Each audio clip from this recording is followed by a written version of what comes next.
All right, Rooster, you ready? For what? Test drive a 69 Hemi Charger. I already got it warmed up. Listen to that little bad boy there. That sounds pretty good, doesn't it? Not bad, not bad. Got a little bit of a miss, but it's an unrestored old car. Boy, that clutch rides high. There's nothing left of that. No clutch? Not much left. You gonna try to hurt my neck? I'm not gonna hurt anybody. I just wanted to drive a car that we can actually drive. Listen to that old thing. That's kind of nice old car. Look at that plate in the wheel. What are you doing? They're coming to get you, Barbara. Buried deep in the Pacific Northwest, one team in Springfield, Oregon, takes on the impossible, finding dead Mopar muscle and bringing it back from the grave. Award-winning Master of Mopar, Mark Warman, his cousin Doug, his daughter Alyssa, his best friend Royal, his painter Will, his assembly tech Justin, and the rest of the GYC ghouls are restoring, resurrecting, and recreating some of the fastest, fiercest, and rarest muscle cars on the planet. This is Graveyard Carz.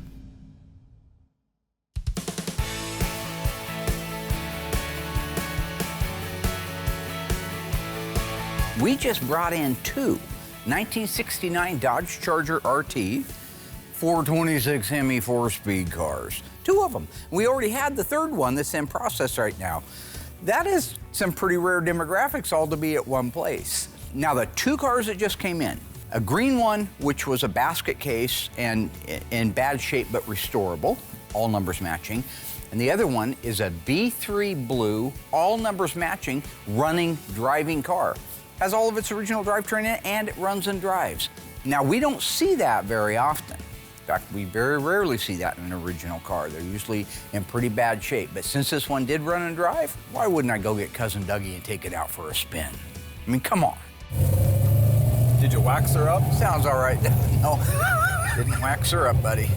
Is this a 4-speed still? It is. Couldn't get the 3-speed behind wow. a 440. What's wrong with you? Those are some touchy brakes. They're just brakes, buddy. They're power brakes. Well, let me brace. Oh my, that's a throw-out bearing there.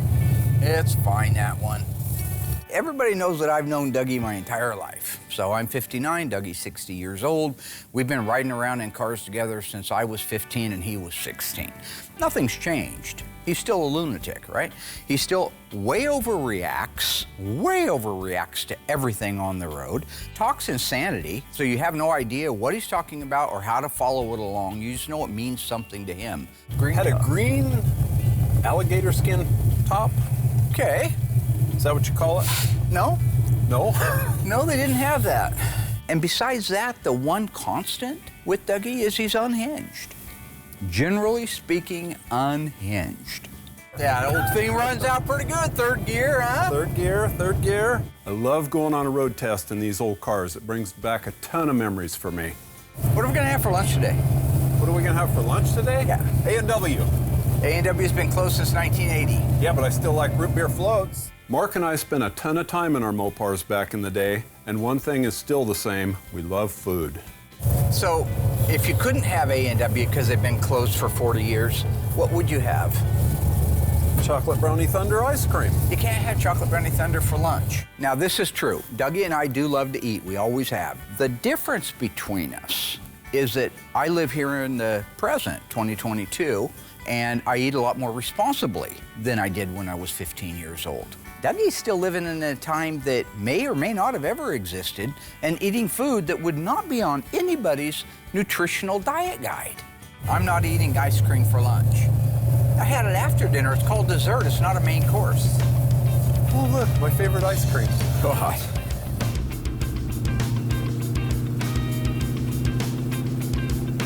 Well, this runs good, doesn't it? It doesn't run bad. It doesn't run and drive bad for a car that's had nothing done to it with 70,000 original miles. When you were talking about today's collectible cars, second generation Charger, 68 to 70, right now, that's number one. It's even beating out the Cudas. That's right. When you add in 426 Hemi and a 4-speed, You're talking about an amazingly rare car that to see it like this car runs and drives beautiful.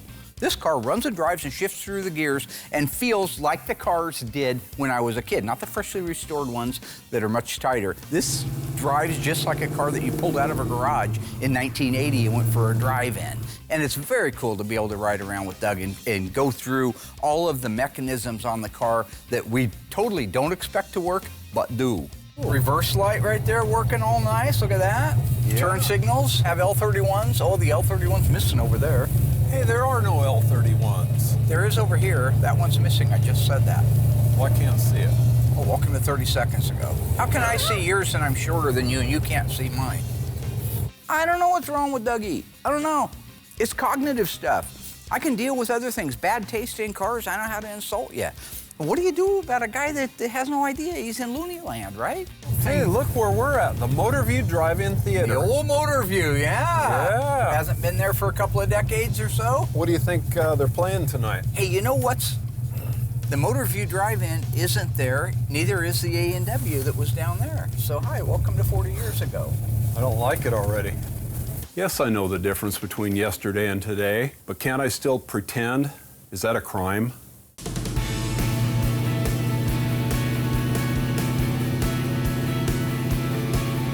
That old thing. It's kind of nice old car. Look at that plate. Hey, what are you doing?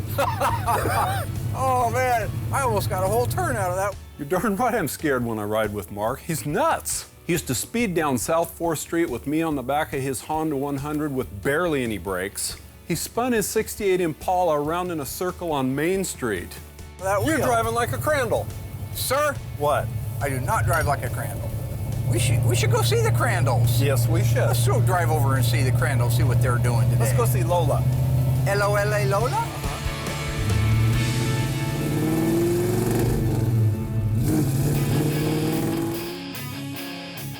This 1969 Dodge Charger RT was built with a 426 Hemi and a 4-speed manual transmission. It's only one of 207 ever built. It also happens to be the subject of this week's autopsy report.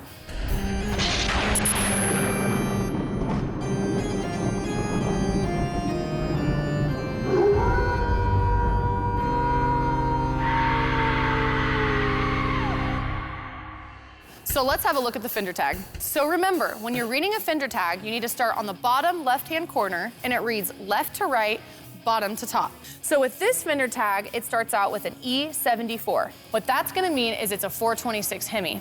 D21 means it was built with a heavy-duty 4-speed manual transmission. XS29 means that it's a Dodge Charger RT. So J9G. J means it's a 426 Hemi. The 9 stands for the model year, so in this case, it's 1969. And the G is gonna stand for the fact that it was built in St. Louis, Missouri. The 166686 is gonna be the serial number. Up on our next line, we have B3. That's gonna be the exterior color, and in this case, it stands for light blue metallic. B3, that's gonna be the interior color. That means that on this car, it's the same as the exterior, which means it's light blue too. C6D. C stands for Charger seats, 6 stands for vinyl bucket, and D stands for dark blue. B13, that's gonna be the build date. In this case, November 13th, 1969. 087972 is gonna be the vehicle order number. It's also only on the build sheet. A33, that's gonna mean track pack with a 354 Dana 60. C55, bucket seats. J25, 3-speed wipers. L31, turn signal indicators. M21, drip rail moldings. M31, body belt moldings. N85, tick-tock tachometer. R11, AM radio. V8W, white bumblebee stripe. 26-inch radiator, which came mandatory with any A33 car. End, an end of sales code.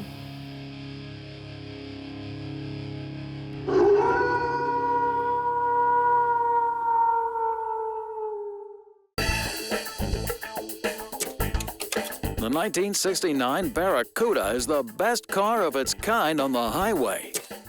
For action, real sports car spirit, and style that's unsurpassed, Barracuda beats them all.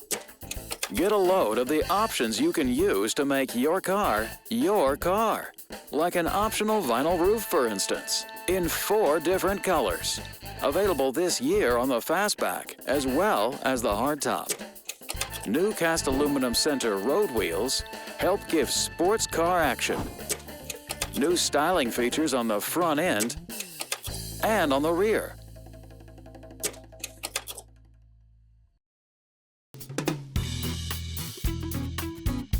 So a couple years ago, Mark brought in this 1970 Cuda that's a 440 6-barrel 4-speed car. It was a really nice car when it got here, but it was still in need of a restoration. If you remember, this is the car that Mark took that 1969 Charger in to go towards the cost of the restoration. I have no idea what Will's talking about when he says the guy traded in a 69 Charger towards the restoration on this. The guy that traded in the 69 Charger traded it for a 70 Roadrunner, 446-barrel 4-speed car. He used that as equity towards the restoration. This guy traded in 2 Cudas, or Barracudas. If you go back and watch the footage, we were able to drive all 3 cars at the same time. It finally has gotten through the shop, and we're time for final paint. We're doing a base coat, clear coat. It's EF8 Ivy Green. I've done this color twice now since. I've done it on an E body and a B body. I prefer it on the E body, and it's different. Exciting day. We got our 1970 Cuda in here. Do you know why it's a 70? The difference between a 70 and a 71? Nope. You've been here for 10 years. I wish I was here for 10 years. So what I've been doing with Brody is throwing a lot at him in a very small window. And the 71 has those little louvers in the fenders that I don't like. Okay. 70 is my favorite. This is going FE8. It's a dark green, super metallic, super transparent. Kind of a hard color, that's why I had you spend so much extra time prepping this. Which you actually did a good job. The whole car looks great. I'm gonna seal the whole entire car, which will cover the breakthroughs and give us a nice, even starting point for the color to go on this car. Okay. It's gotta be prepped just right, you know? So Brody and I went over this car with 600, made sure we had no chance of sand scratches, and just to be ensure that we're not gonna get those, I did a nice coat of sealer over it. It's really great that my dad's taking the time to show me things like this. I know he's explained this before, but to see it firsthand definitely helps. Now I understand why some cars get finished off in 400 and why some get finished off in 600. I let that sealer dry for about 45 minutes, and then I go back in and just walk around the car to make sure nothing's missed. So we're heading over to Glenwood, folks. That's where Dougie grew up.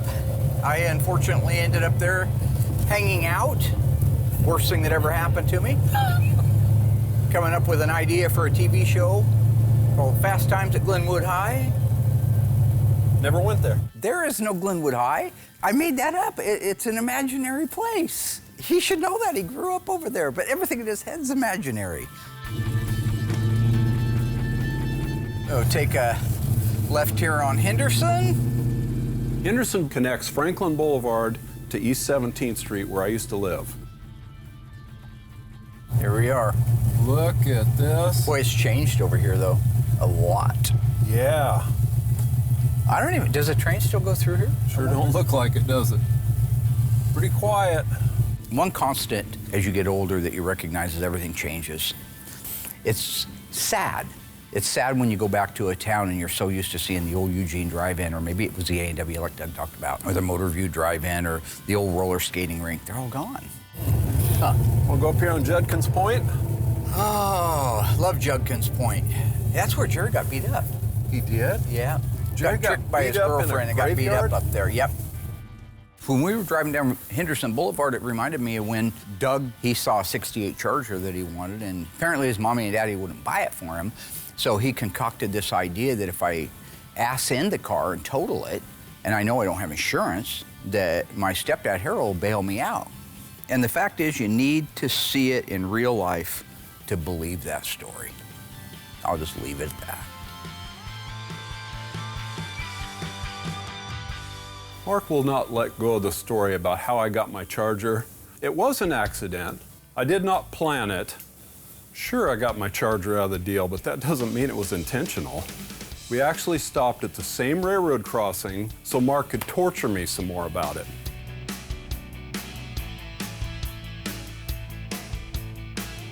You know, like I say, not to get all reminiscent, but when Mom was sick there and I would go and visit her every day, didn't want to talk about anything current.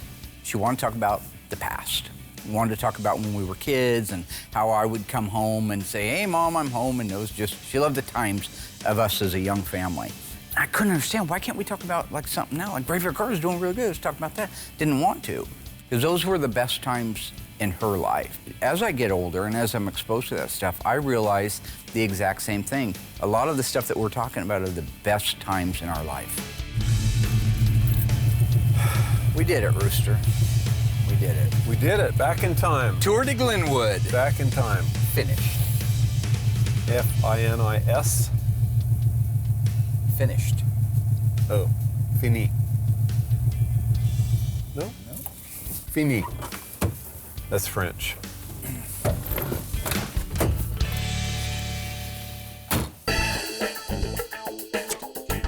The 1969 Barracuda can give you all the power you want to handle. The Standard 6 has 145 horsepower to get you where you want to go. And the Standard 8 is 230 horses worth of action. And if that's not enough power for you, the Formula S is one of the packages that gives you quick acceleration, firm ride and handling, and a groovy sports car appearance.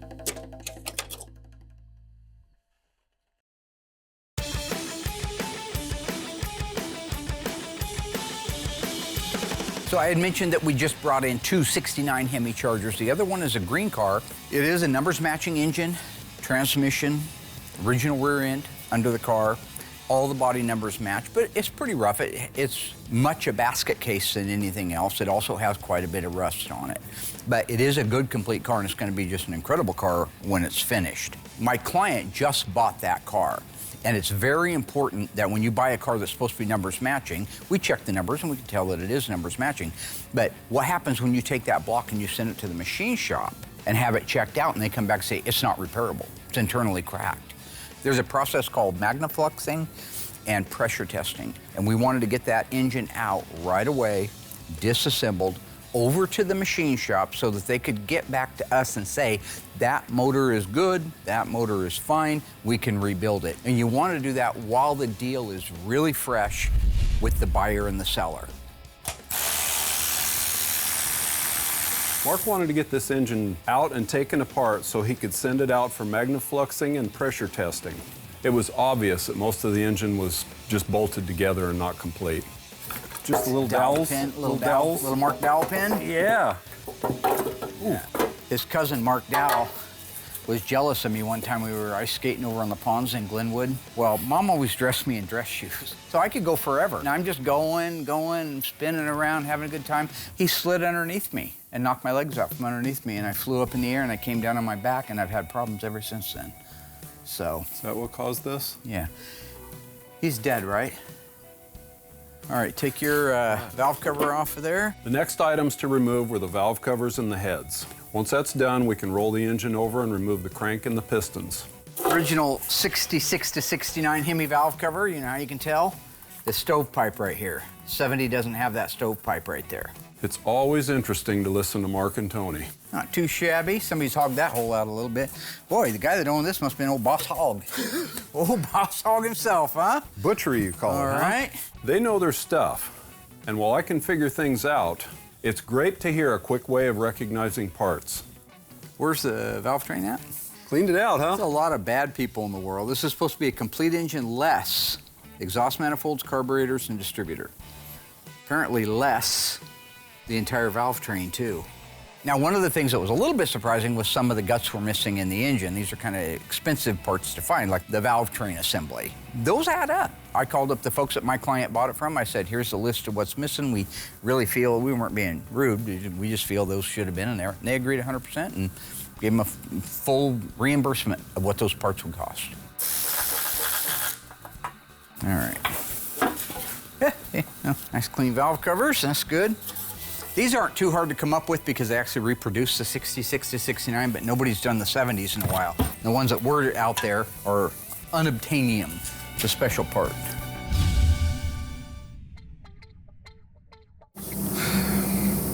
It's the worst color ever to paint.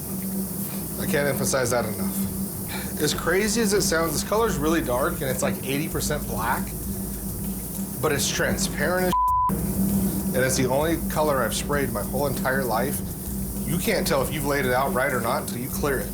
Now, I've talked about this before. These little movements that Will's doing, we call it posturing, okay?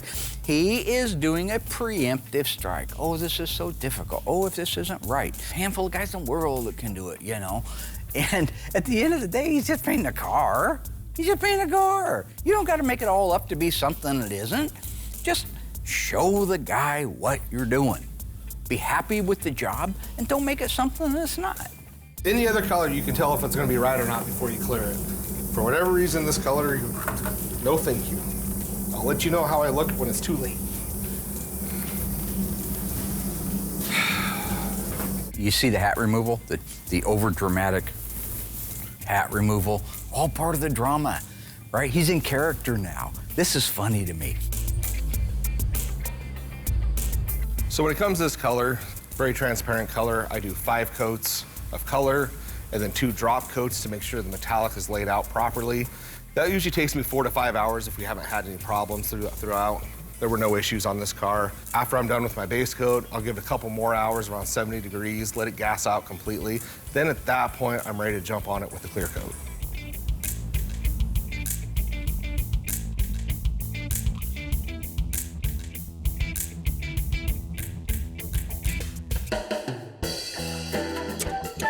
How much does your memory serve you correctly? True or false? The vinyl top was not available on the Barracuda Fastback in 1969. Do you think you know the answer? Find out if you're correct after a quick word from our sponsors.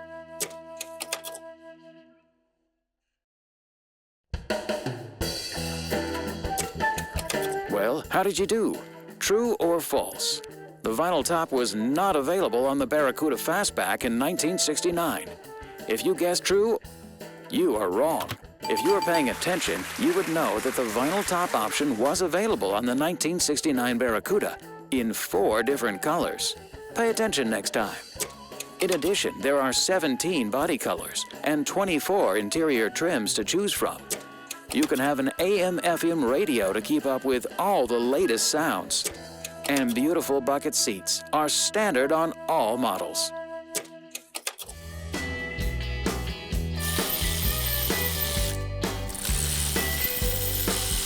Go ahead and pull that head off of there. Let's see.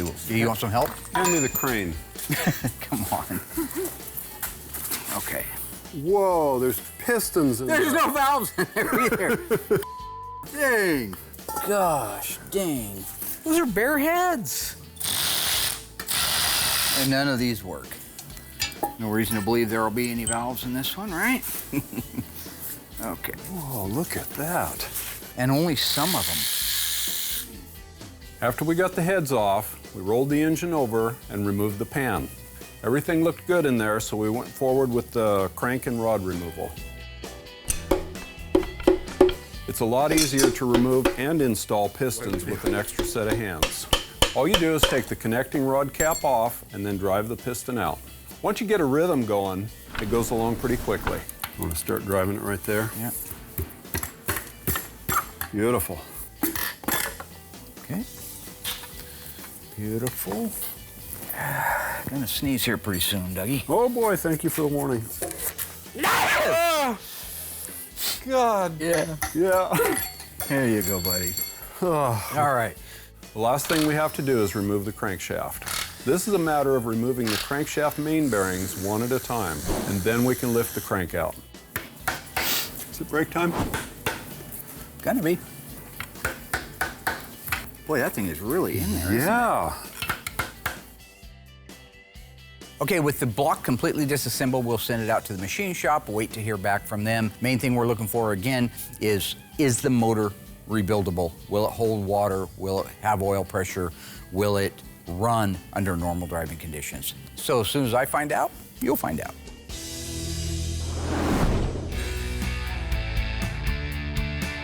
All right, so we just finished our 7th and 8th coat. Car looks great. Now it's time to mix up our clear coat, get the whole thing cleared, and we're finally done. So when it comes to clear coat, I do 3 coats of clear. I give it approximately a half hour, depends on the temperature and whatnot. I usually keep it around 70 degrees. So by the time I get around with my first coat of clear, I'll go make up another batch of clear, give it about 10 more minutes, and then I'm ready to go back in. When I do my final coat, I give it just a little bit longer. So start to finish, when it comes to clearing a car, I'm in there for about 2 hours. So once I'm completely done with this car, we'll let it sit for a week or two, bring it back in, start the cut and buff process, which Noah does. Once that is all done, we'll get it washed, do the cavity wax, the rust proofing, the undercoating, all the little detail stuff, give it a good bath, good once over, make sure it's good to go, then I can get it over to assembly.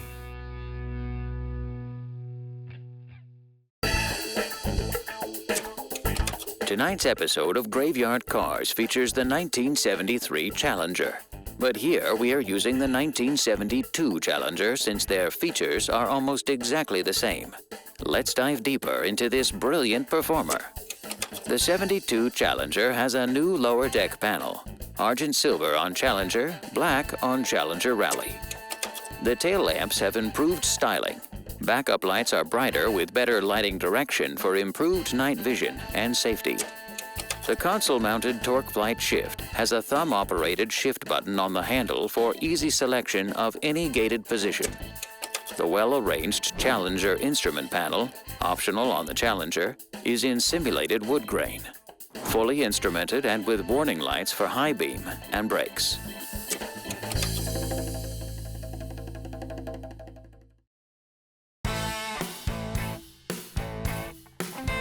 One thing I would like to say, we did just get a phone call from the machine shop, and our 426 Hemi engine is savable. There are no cracks in it. It pressure tested perfect. So now that car will maintain an original numbers matching status. And that's about as cool as it comes when you're talking about a 6.9 Charger with a Hemi and a 4-speed.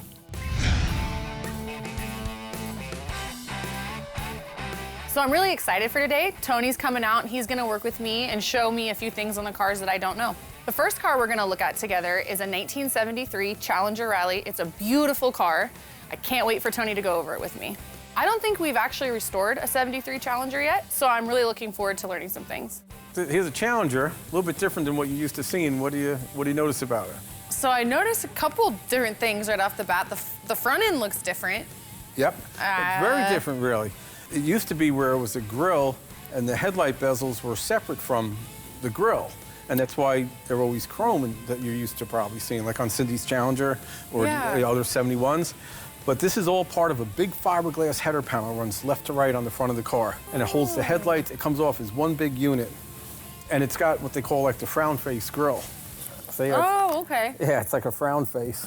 Yeah, so Mark invited me out. He had told me that we're going to be looking at a newer Challenger, meaning like a 73 or 4. So I just wanted to walk around the car with Alyssa because, you know, they don't really get too many of the newer cars here, and let her see the differences, ask her what's different about them, and I could point out some other stuff. These are the fillers. They're rubber bumper fillers, they call them. And they started using them in 73. The reason why they have them is because the bumpers are moved further away from the body for like safety impact purposes. So instead of redesigning the fenders or the whole deal, they started caring about safety? Yep. That's supposed to, I think they call them 5-mile-an-hour bumpers or something like that. But so they moved the bumpers away from the car and they just filled the gap with these rubber spacers. Tony's a great teacher. I had no idea about the 5-mile-per-hour bumpers or the rubber fillers in the bumpers. So that was pretty neat to learn about. And they're supposed to be black, you said? No, they're supposed to be gray, no matter what color the car is. But the owner wanted them to be black, which I think was a good choice because it looks better. Yeah. Generally, the 72 to 4 Challengers aren't as cool as the 70 to 71 cars. They're still good cars, but back in the day, they were looked at as like, you know, second-class citizens. Now, 40, 50 years later, they've come into their own a little bit. Oh, that's neat. Yeah, it looks good. I like it. Yeah, the hood's basically the same. The fenders are, except for the side markers. These are what I call the generic markers. See how they stick out? Mm-hmm. And they use them on just about every car made from 72 up until the 80s. Use them on trucks. One of my favorite styling cues on the 70 and 71 E-bodies are the flush side markers. My favorite is the CUDA. They're long and sleek, and the bezel's painted body color. The Challengers are also long and sleek, but they're chromed, which is also pretty cool. It was super sad to see that look go away in 1972. This emblem, it is a Challenger emblem, like 70s have Challenger. The emblem's a different shape in the back of it, so it fits the grill. Okay? Okay. The emblem 71s didn't say Challenger in the grill, it just said Dodge, because it wasn't on the hood in 71. And then in 72, it went back to saying Challenger in the grill again. I don't know if you noticed, but it seemed like Alyssa was a little more attentive and paying attention than I've seen her in the past. Maybe because I wasn't making fun of her or being condescending to her or giving her a hard time, and I was really trying to teach more. And that's one thing I've heard from a few other people here. They really enjoy when I come out because I teach them without berating them. I don't mind working with Tony. Like, between you and me, like, it's great. He doesn't put me down. He doesn't make me feel like I'm dumb. He doesn't do his movie routines or just all the unnecessary BS that I have to go through. My dad's trying to teach me something, you know, he's just really nice. So I love working with him, it was great. I remember you said this is a rally, right? Yep. So what does that mean? 71 was the last year that they used RT, stood for Road and Track. 72, they rebranded it as a rally. So you have the Challenger Rally, the Charger Rally. But it was essentially the same? Yeah, it was. They just changed the name? Yep, it was the performance model. I remember my dad telling me one time, back when he started the shop in 1985, that he had a 72 Challenger, and it was yellow and black. He showed me a picture of it one time, and I thought it was a gorgeous car. He told me that he had patterned it off of the original artwork for the 1972 Challenger Rally. Okay, so since they changed the RT to Rally, we're not going to see any RT emblems on this, right? That's right. Okay, well, that's something else that's different. That's a good point. I never thought about this. There's no Rally emblems. Okay, so they don't call it out at all? No. There's no exterior badging that says Rally. They're just, they didn't seem proud of it. They weren't trying to promote the performance image like they were previously. That's interesting. Yeah. That's weird. Yeah, let's take a look at the side of the car. Okay.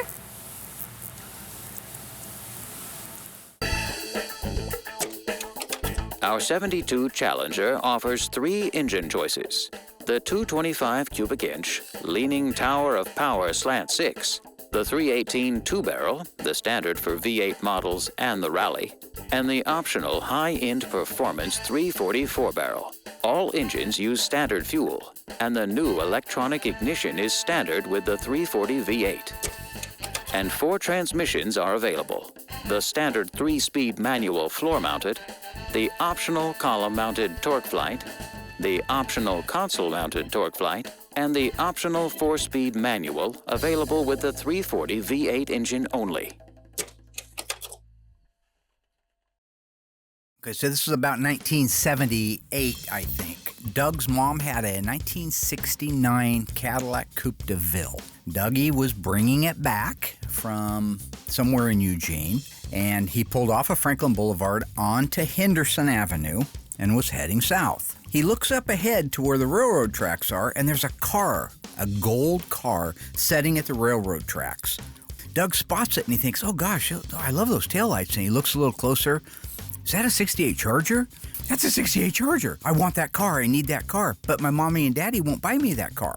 And for whatever reason, the first time in his life, they said, no, you're not going to get a Charger. Meanwhile, there's a little gal in there that prior to this was sitting there reading the Bible, drinking a nice fresh glass of milk, maybe dipping some Oreo cookies into it, waiting patiently for the train to go by. Unbeknownst to her, this maniac who decides he wants a 68 Charger, this is how he's going to get it. So he, in a twinkling of an eye, concocts a plan. I know what I'm going to do. This crap box that I'm driving has terrible brakes. Every time you hit the brakes lock up, the car pitches sideways. Now, again, this is in 1/100th of a second he thinks of this. He starts dropping the hammer further. He's up to 60, 70. His eyes are getting bigger. The Charger's moving in close on him. His road's on the right. He goes right past 17th Street where he's supposed to turn. He's up to 80 miles an hour, drops the hammer one last time, gets it up to 100 miles an hour, hits the binders, throws it sideways. The Cadillac's passenger door caves. The entire ass end of the 68 Charger all the way up to the windshield. Because he knew Harold, his stepdad, will bail him out. He hits the car, slams into it, runs up to the lady. Oh, yeah, sorry, dude, I'll be right back. Meanwhile, she's dying. She's dead. I don't think she's fully dead, but she's not in good shape. Dougie takes off running with those long gazelle legs of his, takes the left on 17, runs into the house. Harold, I just totaled the car and I don't have insurance. You're going to have to buy it for me. All right, son, let's go out there and buy that car. So they wad $500 cash up somehow in that house. And they go running back down there. Meanwhile, the lady's bled out, so they have to give her CPR and bring her back to life. When she comes back, they say, we don't have any insurance, but we'll buy your car. I don't want to sell my car. Call ambulance. So she gets forced into a situation where she has to take the $500, and Dougie now has a 68 Charger. Yeah, they called an ambulance. The old bat was fine. That's not the point of the story. They take the Charger back. That night, they start working on it in Doug's garage. They make a couple dozer pulls, call it good, even though the car's still 3 feet too short. They pack the quarter panels with mud, Bondo, filler, the stuff that I talk about that's a sin. That's what they did. Then they went over to Brooks Auto Parts, spent $4 on 3 gallons of synthetic enamel yellow paint, and painted it yellow. Painted the top black, and there they were. They had a beautiful poop box 68 Charger that was 3 feet too short, but Dougie got what he wanted. That's what it was all about. Dougie got what he wanted. The end. Let's see if you fell asleep during our earlier presentation. Which ignition system came standard on our 1972 Challenger? Electronic ignition, single-point distributor, or dual-point distributor? Think you know the answer? Stay tuned after this brief commercial break, and I'll let you know how you did.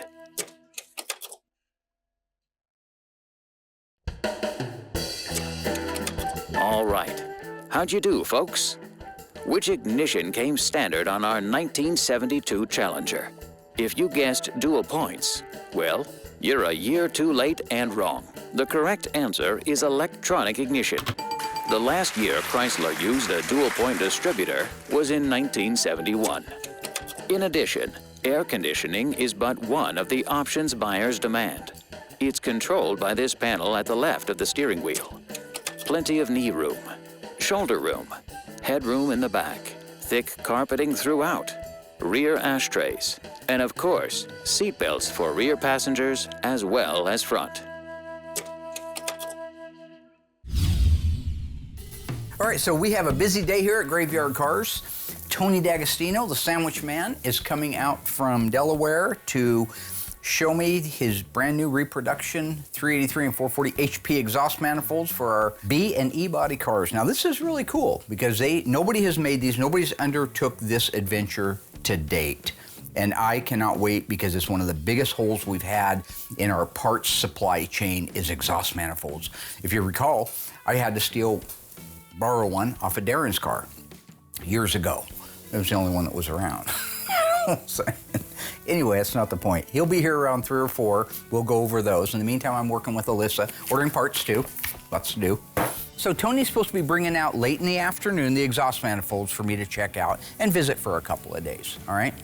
I was going to take that time and spend with Alyssa going over the 1973 Dodge Challenger, showing her all the intricate differences. While I'm explaining it to that guy right there, he chimes in that Tony's already here. I'm going to stop what I'm doing now, and I think Alyssa's out there, so I will go out there and get with her. Tony's out there with Never ends. What? Tony is out there with her right now, sir? Tony doesn't get here till 3 o'clock. Sir, he's already arrived. Tony's here? Yes, sir. What's real cool is there's strobe stripes that come out of these. And they look really neat. They start off solid, then they break up, sort of like the AAR stripe, but a lot finer breaks in them. Oh, that's cool. Yeah, they had them in a couple different colors, but the owner of the car wanted to go monochromatic look. So that's why he doesn't have... Kind of like the bumper filler. Exactly, he wanted yeah, to blend just in. Sleek, Yep. okay. How would he get in? I think someone gave him a building code. Don't ever give him a building code. Anything else? Yeah, the mirrors look different. I don't know what about them's different, but... You're probably used to 70s. As I go back in my mind, I remember the conversation I had last week with Tony about this. I said, hey, I'm going to spend some time with Alyssa on this 73 Challenger, and I was picking his brain on a couple things, but as we were talking, he seemed like he was picking my brain more. Well, what would you point out on that? It's there's a 73 Challenger there.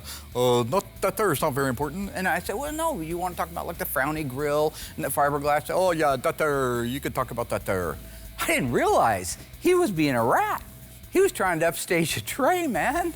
Because they work on a lot of 70s here, more so than 71s even. And the 70 mirrors are a shorter base, smaller head mirror, and lower. The more I sat there, and the more I ran over our conversation from the previous week, And the more I could kind of hear him out here laughing and having fun, I snapped. Sidewinding, backstabbing, two-faced, four-flushing, sandwich-eating mother. But still on the Barracuda. See, that's one thing I wish they would have done with the new Chargers, you know? Tony D'Agostino. Challengers have. Yeah, they do, but Right. The Hi, Chargers Tony. don't know. no, they don't. Hi, Tony. Oh, hey. What's happening, Is it man? 4 o'clock in the afternoon already? Good to see you. Yeah. You No. got just a second? Hey, be right there. Let's. Yeah, okay, Dad. Mike Fain came in a little bit early. I come in, I look in the office, Mark's doing his thing, he's all busy. So I just came out here and, you know, it was all set up and I just let it happen. I don't know why he's upset at that. How you doing? I hope you had a good flight in. Yeah, it was okay. No, that's important that you had a good flight in. Oh, I knew what he was up to. I had no doubt about it. That's why I decided to call a little one-on-one time, a little mano-y-mano conversation, get to the bottom of it and prove my point. You were going to be here at like 4 o'clock in the afternoon, and you're here at like 9:30 in the morning. It wasn't that late, and the plane got in early. How'd the plane get in? Or I've heard of planes being late, but I've never heard of one being The early. pilot sped. I was just shooting with Tony, and he came out of the office crazy, but he's always crazy, so it tracks, it's fine. And I don't know what they were talking about. I just stepped back, I don't care. I have the code. To the door? Yes. And you just came in and saw the camera set up, and you thought, No, I looked in, you were busy in the office, and I came out here, and they were set up to go, so I just jumped right in. I was writing notes for the episode, so just you and Alyssa handling that, then you'd probably just show her some stuff. Tony and my dad have a weird relationship. My dad's super competitive. I mean, Tony's like the only other person in the world that knows as much as my dad about Mopars, so it's, you know, we're constantly kind of going back and forth. Yeah. On the car? Yeah. It's different than I know what to do. Yeah, no. I know Nothing what about I- being like a better dad or No, I don't need to have notes to go off. I just know it. Oh, so it is, okay. This has nothing to do with who's the number one dad, number two dad. This is about Mopar stuff. The dad thing's Alyssa's call anyway. Say la vie, man. I'm in a new Zen world anyway, so this stuff doesn't bother me at Okay. all. I think that's great. Would you mind if I kind of just tagged along, maybe learn a little something on the 73s? I don't know them very well. My place is your place. You're a good man. Yeah, please, feel free to show me. I love it. Tony's saying my place is your place. It is my place. It's Graveyard Carz. Don't let me So stop now you. we're on in the back of the In the car. back, yeah. Probably lots different back here, huh? Oh yeah, I mean, completely different. First of all, the spoiler. I didn't think they had them this late. Right. They only That's really it? had them on the TAs, the Challenger TAs. The taillights are way different. They're putting it at an angle. That looks cool. Yeah, that's very different. That started in 72. I mean, 72 to Ford Challengers as a whole. So I definitely learned a lot today with Tony. I always love when Tony comes in town. He always brings another side and more knowledge about the Mopars. So at the end of the day, it wasn't that bad. My takeaway from this was that there is a lot of differences between the 72 to 74 Challengers. I probably wouldn't have caught them by myself. I'm really lucky, regardless of how crazy my dad is, I'm really lucky to have two amazing mentors. All in all, it was a good day. Cool. Well, Yeah. thank you for walking around with me. That's neat. Wow, they changed a lot. Yeah. Didn't know we're building custom cars now, Dad. Yeah, it's been educational. Thank you, bro. Thanks, bro. Let's make sure we do dinner tonight. Okay. Give me a call at 5:30. You know, at the end of the day, I think that's great. If Tony can come out and work with Alyssa on the 72 to 74 E-body cars and she learns a little something, I think that's fantastic, all right? That's not the point. The point is, Alyssa bought me this shirt years ago to make a point, okay? She's saying that I'm the best dad ever, and then hands down, What t-shirt? I've never bought my dad a t-shirt. you're gonna compete with that? You don't make this stuff up. Come on.